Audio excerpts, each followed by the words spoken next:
안녕하세요. 월트비의 월터입니다. 엊그제 갑자기 감기 기운이 슬슬 올라오는 걸 무시하고 술을 마셨더니 제대로 고생하고 있습니다. 여러분도 감기 조심하시고 목소리가 안 좋더라도 양해 부탁드릴게요.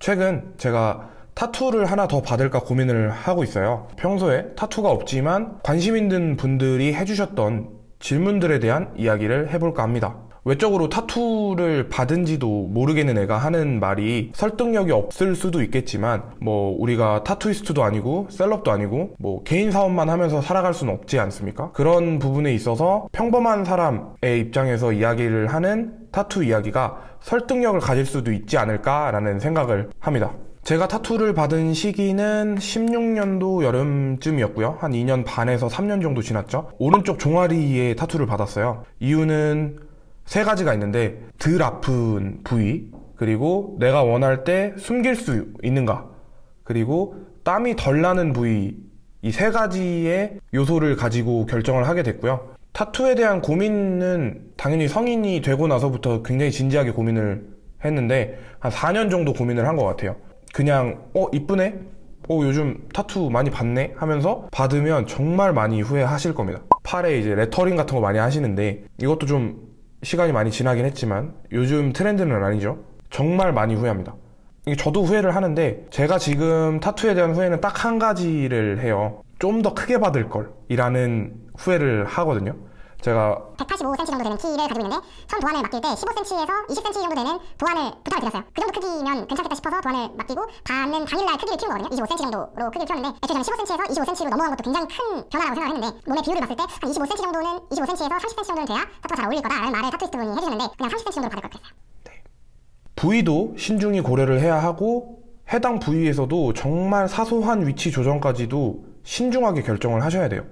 처음 타투샵에 갔을 때 분위기도 굉장히 어둑어둑하고 뭔가 어색하다고 타투이스트가 알아서 해주겠지라는 생각은 버리시면 좋을 것 같습니다. 처음 타투를 받으시는 분들이 유의하셨으면 하는 부분은 내가 타투의 공개 시점을 조절할 수 있는 부위가 좋겠죠. 계절감에 따라서 강제로 공개될 수밖에 없는 부위는 피하시는 게 좋습니다. 팔이라든지 여성분들은 쇄골 같은 부분이 될 수도 있겠죠. 여름에 쪄 죽겠는데 긴팔만 입으면서 지낼 수는 없으니까.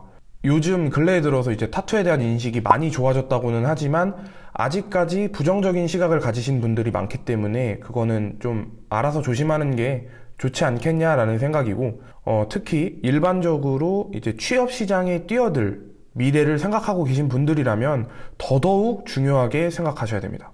제가 다니는 회사 같은 경우에는 타투를 크게 신경 쓰지 않는 사내 분위기도 있고 실제로 타투 하신 분들도 여럿 계시고 저 같은 경우는 그냥 알바로 생각해서 잠깐 다니려고 들어왔다가 정규직이 된 케이스이기 때문에, 그리고 고통이 심한 부위는 당연히 피하시는 게 좋습니다. 끝까지 못 받고 띄엄띄엄 받으면서 지내시는 분들도 덜어 있어요. 간단하게 생각을 해서 근육이 주로 구성된 부위는 덜 아프고 뼈와 가까울수록 아프다고 합니다. 발등 같은 부위가 정말 헬이죠. 타투를 받는 과정에 대해서 설명을 해드리자면 일단 타투이스트를 골라야 되겠죠. 작업자의 성향에 따라서 많이 갈리기 때문에 내가 원하는 장르의 타투를 잘하는 타투이스트를 고르는 게 중요합니다. 블랙앤그레이, 라인워크, 올드스쿨, 뉴스쿨, 이레즈미까지 장르가 너무 다양하기 때문에 내가 받고자 하는 타투를 잘하는 타투이스트를 고르는 게 중요하다고 생각을 합니다. 일단 연락을 해야겠죠.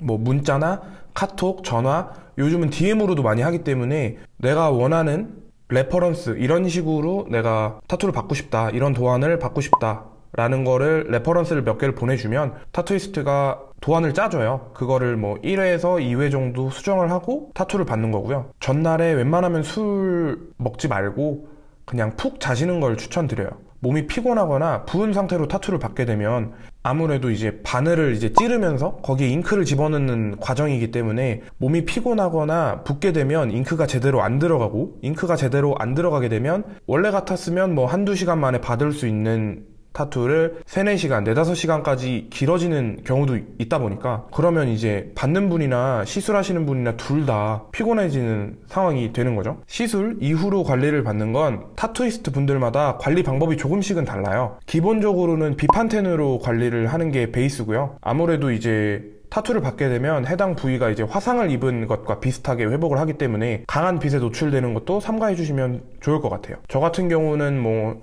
지금부터 타투를 받는 걸 고민을 하더라도 뭐 도안이나 부위를 고민을 하더라도 1년은 걸릴 것 같아요. 그 정도로 긴 시간을 가지고 신중히 고민을 해야 타투 자체를 후회하진 않더라고요. 그런 의미로 제가 처음 받은 종아리에 타투를 받는 것도 추천드리고 싶어요. 땀도 거의 안 나는 부위고 바지로 공개 시점을 조절할 수도 있고 가끔은 제가 제 몸에 타투가 있다는 걸 까먹기도 하거든요. 헬스장에서 운동을 할 때는 보통 반바지를 입고 운동을 하니까 타투를 보고 나 타투 있었지? 라고 생각하는 경우도 있어요. 이런 게 좋은 거라면 이제 그만큼 나 자신한테도 노출되는 횟수가 적기 때문에 쉽게 질리지 않는다는 장점도 있다고 생각을 하고요. 일단 미성년자분들은 당연히 밥을 좀 더 드시고 오셔야겠지만 성인이고 타투를 받고 싶다라면 정말 신중하게 생각을 하셨으면 좋겠어요. 물론 지금도 그렇지만 제가 부모님께 완전히 경제적인 독립을 하지 못한 시기에 타투를 받았어요. 당연히 부모님은 너무 싫어하시죠. 마지막으로 이 말씀만 드리고 영상 마무리하도록 하겠습니다. 허락보다 용서가 빠릅니다. 빠이.